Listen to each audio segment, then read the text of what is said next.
ఉత్తరాదిన వానలు దంచికొడుతున్నాయి. Breaking news చూస్తున్నాము. మహారాష్ట్ర, గుజరాత్, గోవాలో కుండపోతగా కురుస్తున్నాయి. ఆర్థిక రాజధాని ముంబైని భారీ వర్షం ముంచెత్తింది. భారీ వర్షాలు కురుస్తుండటంతో విద్యా సంస్థలు, ఉద్యోగులకు 2 రోజుల సెలవు ప్రకటించింది ప్రభుత్వం.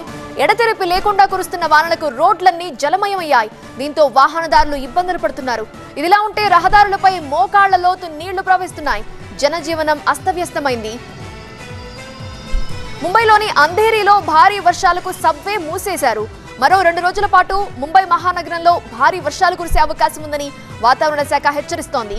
మహారాష్ట్ర వ్యాప్తంగా కొన్ని ప్రాంతాల్లో ఉరుములు, మెరుపులతో కూడిన వర్షాలు కురిసే అవకాశం ఉందని తెలిపింది. ప్రజలంతా అప్రమత్తంగా ఉండాలని, అవసరం అయితేనే బయటకు రావాలని అధికారులు సూచిస్తున్నారు.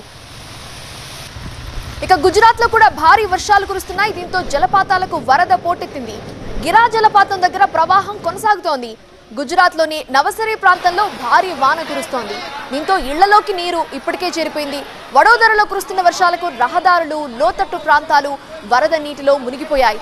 కాలనీల్లో రహదారులు కాలువల్ని తలపిస్తున్నాయి. గుజరాత్ వల్సద్ లో ఔరంగా నది నీరు పోటెత్తడంతో కశ్మీరా నగర్, బందర్ రోడ్లను ముంచెత్తింది.